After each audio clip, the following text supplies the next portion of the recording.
We see some relief when we see SEC, CFTC is coming together to deal with regulations of digital assets.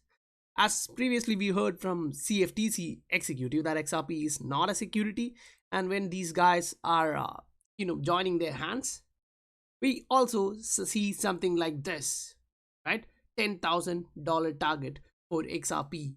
And here, Steve Wynn argues that it was designed to reach such a huge value, meaning XRP can actually reach that value. So today, we will check whether the fundamentals suggest that XRP can reach huge price targets like that one.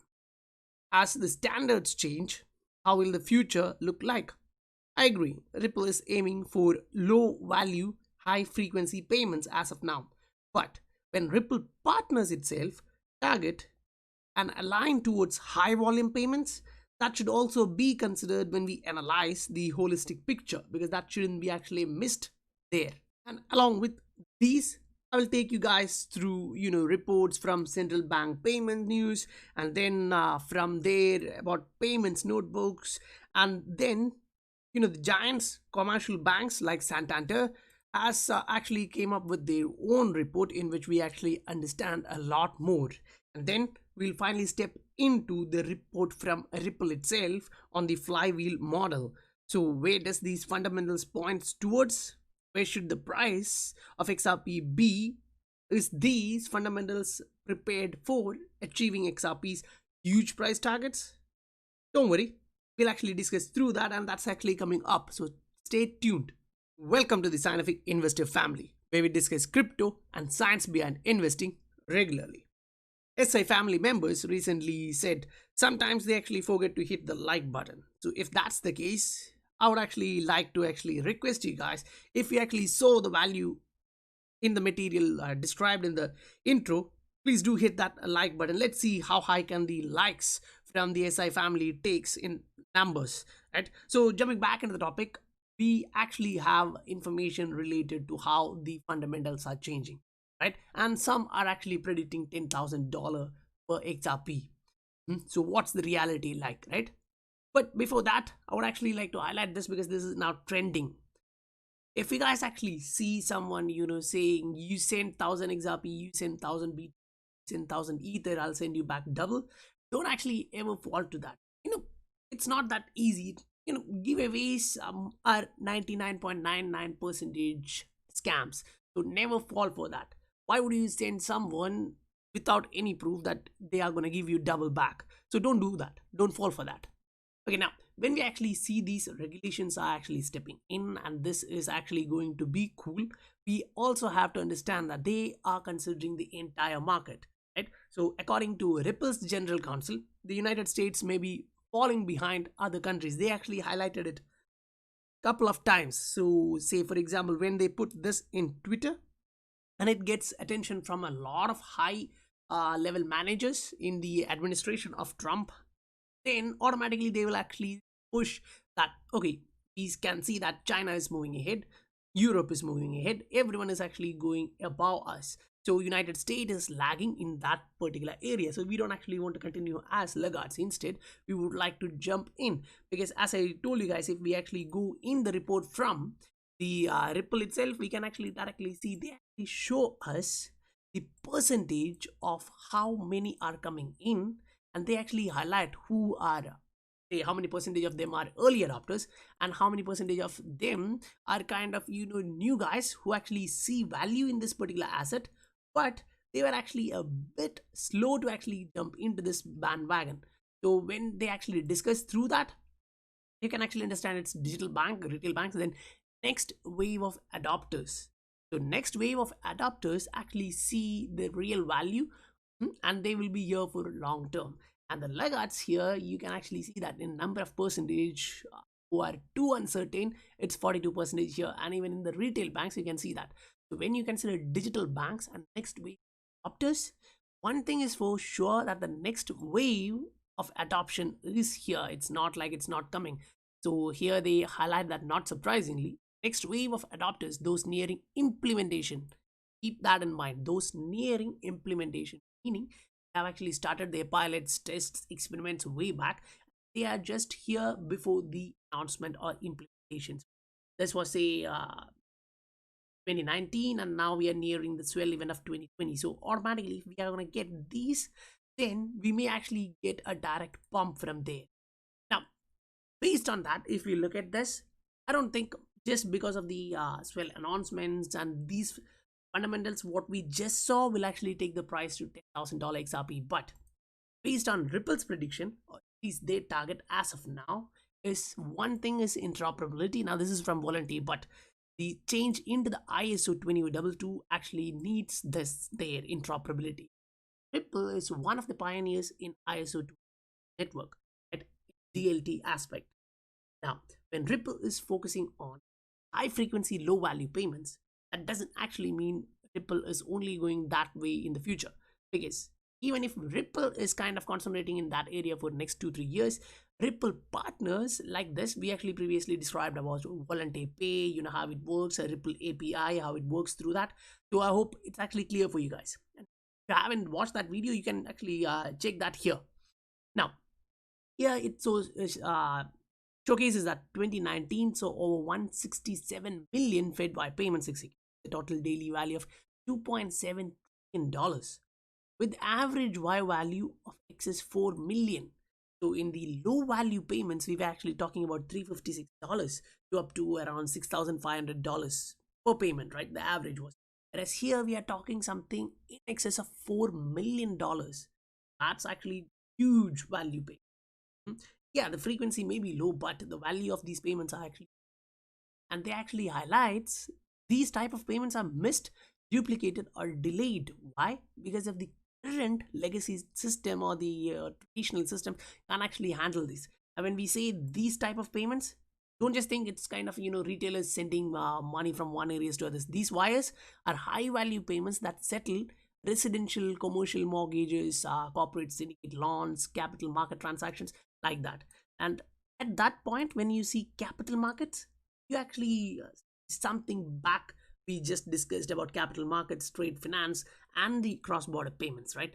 So that was there in the initial aim of Ripple to get all those in, but that is kind of around the maturity of the network using interledger protocol ILP. If you remember that, you can actually understand what we were actually discussing about that one, right?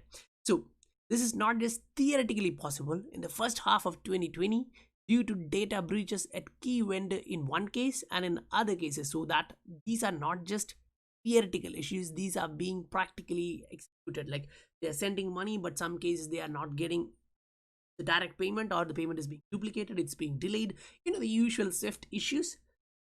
That type of thing is actually everywhere in the traditional payments area.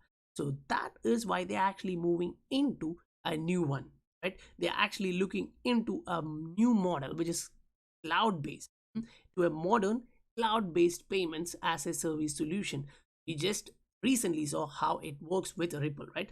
So long perceived as options only for the largest banks, cloud-based services are now viable options for mid-tier and community banks as well. So think these are actually there, helping them to reduce their dependency on core and legacy providers. So now they don't actually have to go to these legacy providers. They can come into these cloud services. We just saw how many of them actually into Ripple's cloud, right? Just at the initial phase of that, 17 guys actually came in. That's the announced number. We don't know how many of them are there, but we can assume that in the swell event, we are going to get a bit more clarity about that issue.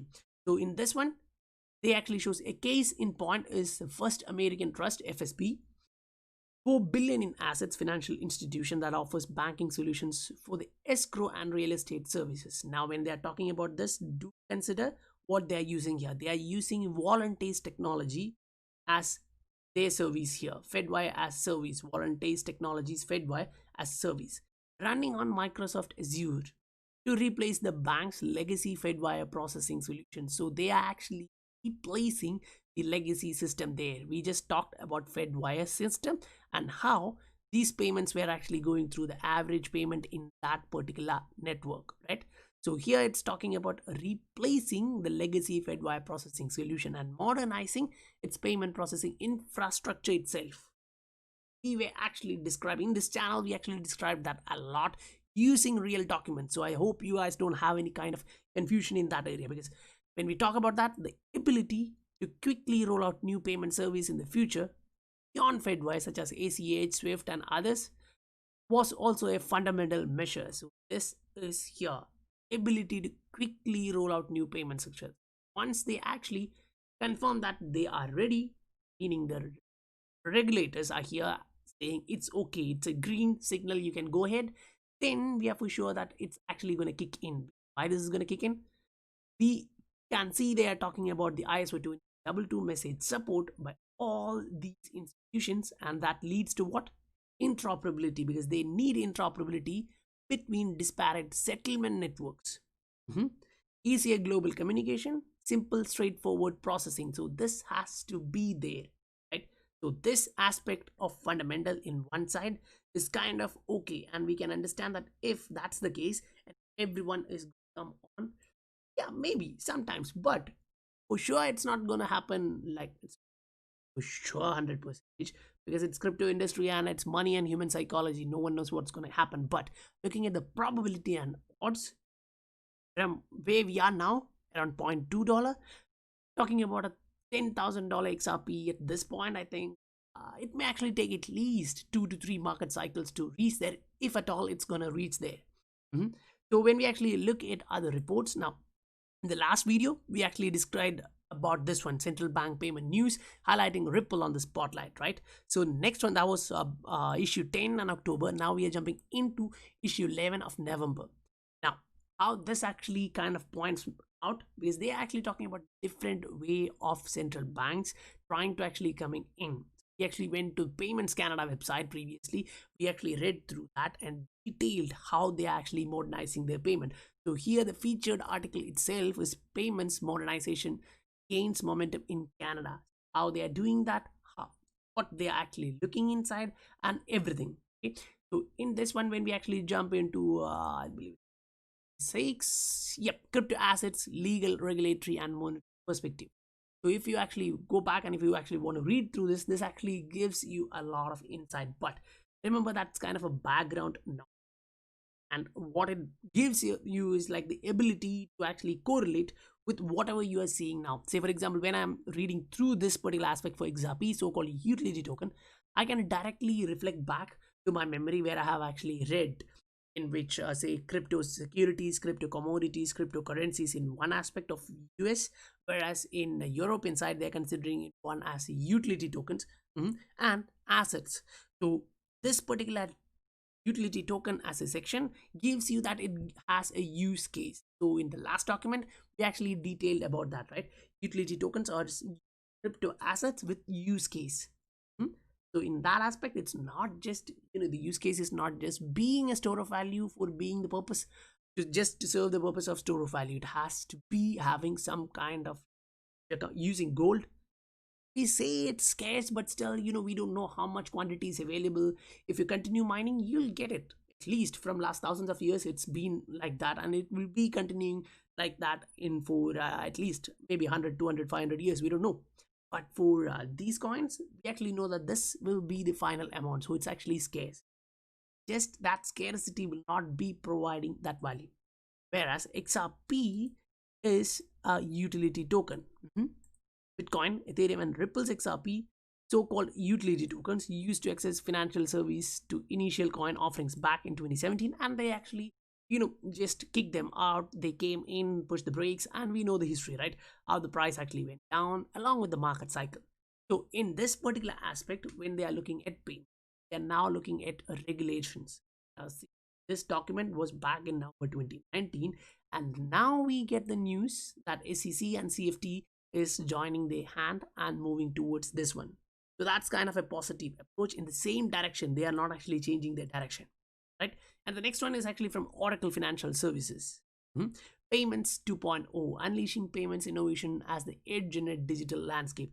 So when we actually go through this, keep in mind, following information, which we will connect to this, is from Standard Chartered, and then it's directly from Ripple's report, Flywheel Set in Motion. Because in that one, when we actually go through that document, you'll actually have to understand how this flywheel works.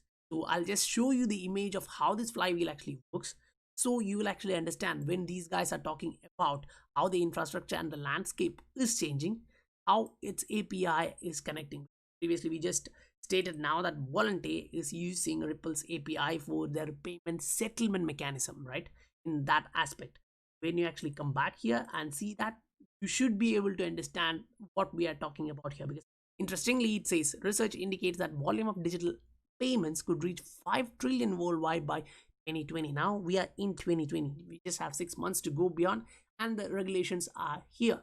And good news for that is technological landscape has never been more awash with the potential to disrupt. We are disrupting. If you agree or not, it's actually happening. So when we actually say about this flywheel effect, actually have to consider some see value and feasibility, jump in the wagon, they and then try, they trial, and then they understand the risk value and it can be feasible, and they then checks whether it is actually scalable to the extent which they need. Say for example, Bank of England, they first came in, they did their pilots, they understood that there is value in the system, they have the feasibility, and still they are in the way somewhere here. Early adopters, they are somewhere still here, moving to protection. First thing, after seeing that there is scalability, they are moving into protection, building trust and demand. Now, building trust takes a lot of time. For example, just look at Scientific Investor Family. It's, channel was started back in November 3, and how many subscribers do we have? I'm not saying it's too low or too high and all, but getting trust in the matter of finance, money, and human psychology, it takes a lot of time. And those who have already subscribed to the channel actually saw value and they trust what I'm delivering here. This is just about information I'm trying to research and give it to you guys. And just for that, say for example, when I check my YouTube analytics, I actually understand that there is around 30,000 individual viewers who are coming into the channel watching it, but still we only have 7,000 subscribers, right? So why is that? Because the trust, some of them takes a lot of time to trust, and that's okay, because when you're dealing with money, you actually need to trust someone so much to actually digest those information, to believe those information, and those who are believing me, and I'm really thankful for those 7,500 guys who believe the content which we deliver here. So in the same aspect, this is only about information, right? That what we are seeing here on the screen is about money. So, and that's not small money, huge money. So that trust and demand area will take time. So if we are to reach from this 3 to back here in 1 and then kick back that flywheel effect, then I agree it may take, the price to these levels. But based on my cognitive ability, as I've gone through these documents, I believe that it will be at least taking 2 to 3 market cycle. And when I say market cycles, it's the entire up and down cycle, entire markup and the bear market. So once we can see currently we have completed kind of 2 market cycles, and it's like, long time, right? We started the upward trend from early 2017. Now we are at the bottom in 2020. So we are still considering say 3 to 4 years as a market cycle for this crypto asset. So if you are looking at 3 market cycle, it can be next 10 years, 12 years. So that's a decade ahead. So if you are an investor who just looks like next 2 years, next 5 years, then that's not the price target you should be having in your mind. It's too high for the target to be there to set as a target for next 5 years. But if you are someone who are actually looking in, say, for example, me, I'm putting some of my portfolio, say 30 to 40% of my portfolio for next 20 years. Say my baby boy is just 7 months, and when he turns 20, I hope the price is somewhere around this. And even if it is not, like, my personal aim for that is at least 1 to 3k between that time. But this can happen, right? If the flywheel effect is kicking in, and as Ripple states, the network effect is pushing the adopters and laggards to move in. Because when we actually see this, you also have to understand, why are the laggards coming in? Because if they initially didn't see value in the payment sector, then they actually understood that there is a lot of different things to consider, like it's remittance, it's micropayments, it's mass disbursements, then digital payments for goods and services. So there is a lot of value being moved, right? And there is a lot of parameters which they have to consider. Now, yes, I agree. For financial institutions, banks, they need state they need a lot of different factors to consider. Like the early adopters came in because there is reliability, greater market access, better exchange rate, and speed. And when you see the same from late adopters, they also rely on this, and the speed is there, and that's the second point. Then at the bottom, they are looking at transparency. Now, transparency is something which Ripple actually brought in. If you remember on a stage when there was a guy from Consensus, say for example, Ether Network, I believe, uh, his name was Joe actually. Brad Garlinghouse directly stated, like, these are the amount we sell. Can you inform us how much you sell? They don't, no. We'll inform at later stage. So that is the transparency which is provided by Ripple. Say this much XRP we sold. On every quarter, they put out the report, right? Okay, now coming back into this one, we'll actually go through the document as we actually want to understand much more. Now, keep in mind when we are going through this, they won't be directly putting out the name Ripple. You actually have to understand with all these magnitude of information which you actually have to understand that. Now, here when they actually talk about consumers and corporates demand more, you have to understand faster payments in UK, prompt pay in Thailand. The difficulty to actually using those services has led to frustration. Now, these frustrations are actually leading these institutions into new environment, changing from the legacy technology. Now, let's just read what they have written. Right? Even though they want to provide better service, financial institutions are often struggling to keep up with these demanding clients. Legacy technology infrastructure results in FIs operating siloed ecosystems internally, and many are unable to consolidate the data they need for advanced analytics or even just a single view of customers. This is the reason why they have to actually move in. So, this is the reason they will move in. The result is often poor customer service, because if they are providing poor customer service, customer won't be there. They'll go to their competitors. And high levels of competition from fintechs that are devising innovative new solutions that are ready to fill the gap left by the traditional financial service providers. So these are not, now when we say fintech, I'm not saying here about Ripple. Here, Ripple is someone who is ready to change the legacy technology and infrastructure and then provide them with a better result. These fintechs highlights here, which is highlighted here, is like say TransferWise. They're actually taking out the entire remittance from the banks, and say from main corridor would be from UK to India, UK to Pakistan, UK to Bangladesh. That is happening. Like literally, many of those guys in who are there in UK and remitting back to their own country, most of them use TransferWise, as far as I know. And if you consider, there are other fintechs as well. Now banks need to compete with them, so that they need a level playing field, right? And at that point, they can actually change from this legacy technology infrastructure into a new one, and that is being implemented. But for that, they actually need this thing. And yes, whenever we are saying about regulation, why we are looking at US, because that's the giant economy where every country is looking up. If they are going on this and saying, okay, let's go ahead with this project, automatically majority of the other countries would be following. That's for sure, right? Because even though UK has said that previously, no one is actually jumping in and saying, okay, let's go ahead and do this. Now, when we actually say that there, now let's go to an area where they talk about Ripple directly.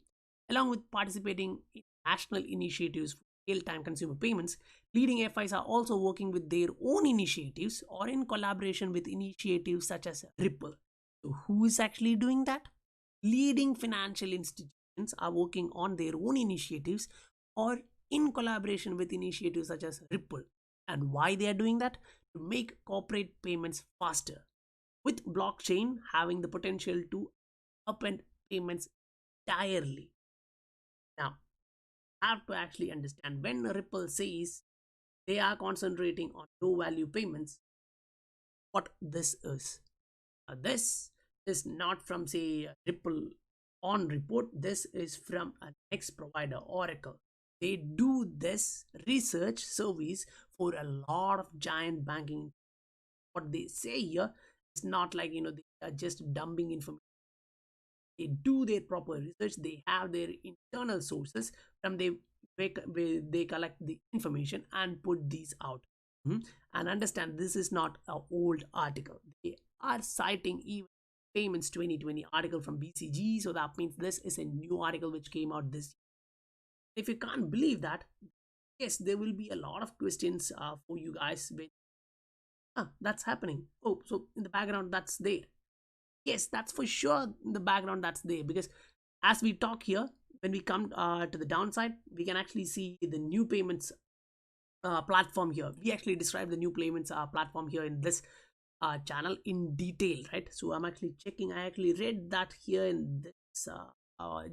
Let me. I actually forgot the. Yeah, I actually forgot the page number. We'll just go in one, find where it is. Yeah, yeah. Enterprise payment hubs can also offer specialized capability. Australia, for instance, new payments platform that will launch in early 2018 and provide real-time payments. Now that they shows this one, we actually went through their recent documents, right? How they have actually managed to do that, how the payments API will be working. Then the enterprise payment hubs. We actually saw recently that a new payment hub is being created, and countries including Singapore is actually letting that to happen. Why are they doing that? Because the hubs can use analytics to develop rules that will select the best route and achieve goals such as minimizing cost and reducing time to settlement. This is finally leading to settlement. Wherever you go, the final thing is settlement penalty. The hub can also provide standardized ISO 20022 services, real-time, omni-channel solutions, and detailed tracking of payments. So don't be actually confused with any of other things which kind of create confusion in your mind. Because if you have confusion, that's actually cool.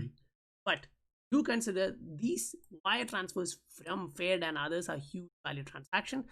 Then you have low value international remittance and other type of pay, which now they are saying we are concentrating on this one. Now, if you understand whatever I stated now and I shown you above, this one what they are concentrating as of now, which Ripple is concentrating on now, it's simple. Now, due to the current health crisis and which turned into an economic crisis, it's actually the market cycle changed. So now the number of huge value payments or high value payments reducing, whereas remittance are kind of stable. It's not that reducing so much, but yeah, it has had its own effect after the pandemic. But now is not the best time for Ripple to actually directly jump into and look value area. That's why they are looking at. Now we understand not only one but two aspects. Now if we actually look at standard charters document, we actually understand how they are actually going and looking at cross-border payments in a digitized manner. Build a platform for a digital bank via enhancing and capability. They are talking about building a new infrastructure for themselves, and they actually look at different wallets, different schemes, different providers, everything, right? So then they actually come at the bottom and look at this. So what they are looking at, building a new technology to support the banking ecosystem. And what that technology is, it's a distributed ledger technology. When we say distributed ledger technology, don't be confused. Not something they are giving directly the name and example here. Real-time cross-border payment via Ripple. Now keep in mind they're showing you the dollar sign here, they're showing you the yuan sign here again. So if they are to change from one fiat to another fiat, just going through one pool here, kind of 100% sure you are using the ODL or the XRP liquidity pool there, right? So that is efficient. Here it shows less intraday liquidity intensive than CLS RTG. Automatically you have full transparency on charges and FX. There is no doubt that it is on, it's happening. They have actually neglected or reduced all the corresponding banks here. Like we read here, to make interbank payments across countries, most banks relay transaction through a network of banks, which can result in days long process. Now it's not there. Ripple, it's instantaneous and it costs kind of a penny. Why? Because they have this system. Now when they talk about that in that example continually, they actually say this: reducing trade fraud with safe. They actually show you another example, and there also it actually come back to distributed ledger. Automatically when you're talking about a settlement aspect, they show you how this is going. So whenever they are talking at this is going to happen, you really have to understand it really is happening in the background. If you understand that or not, that's a different story. Now, this entire document is actually too much to read, but what we need to understand is, say, for example, the giant area is kind of this one. The flywheel, when properly conceived and executed, creates both continuity and change. On the one hand, you need to stay with the flywheel long enough to get its full compounding effect. Ripple is actually doing that quite well, staying on their path. They set their path, their route, and they are not actually deviating from that. They are still on that. On the other hand, to keep the flywheel spinning, you need to continually renew and improve each and every component, and they are doing it perfectly. I don't know how many of you guys agree with me, but whenever I'm going through one document to another, based on series of advancement in time, we can actually see even more adoption and increase in perspective and clarity from Ripple's document. They're actually implementing everything fast. They're going towards, they're right directly attacking the regulators for regulatory clarity. They are not actually dodging that, right? So as we said initially, the next wave of adoption is here, and they are at the stage of implementation. So these laggards, why they are here? Because the digital banks, retail banks, and others are coming in, and the next adopters wave is here.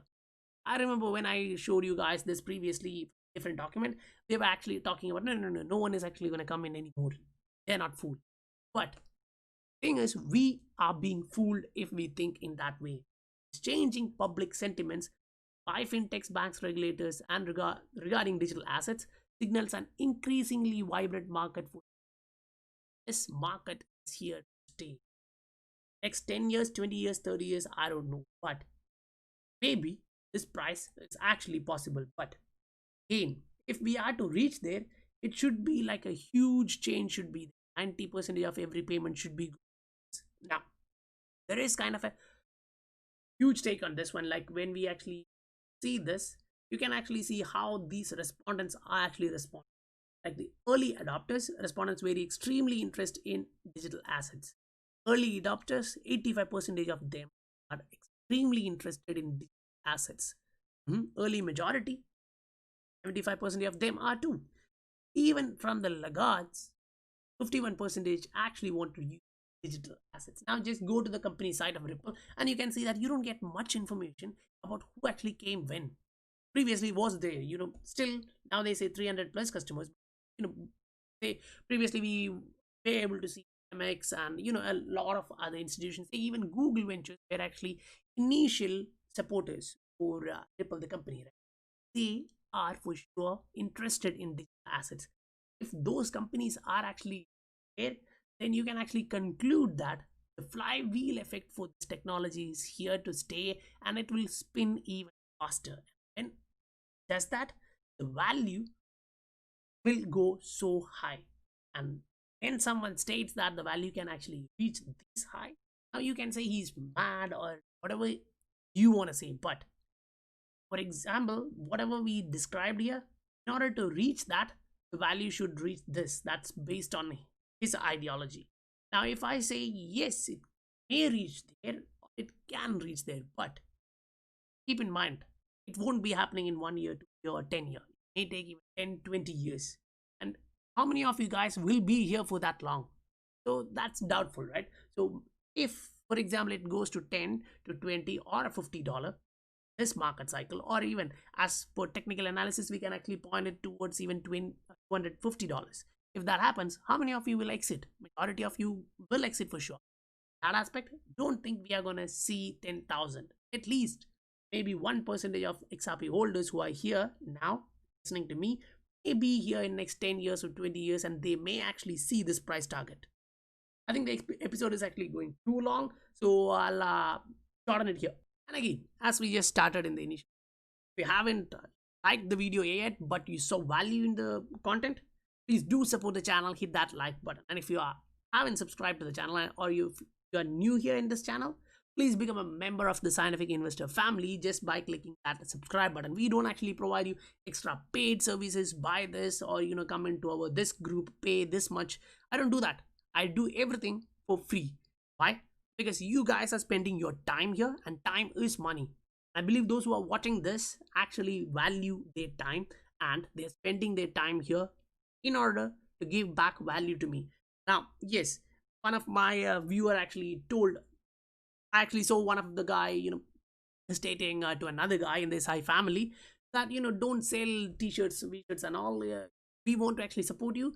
We'll actually watch one more ad.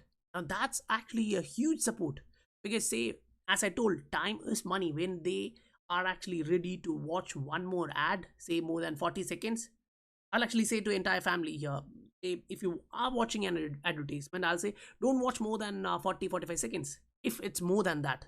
Because sometimes I see advertisements which are like 5 minutes long, 6 minutes long. You don't have to waste that much time.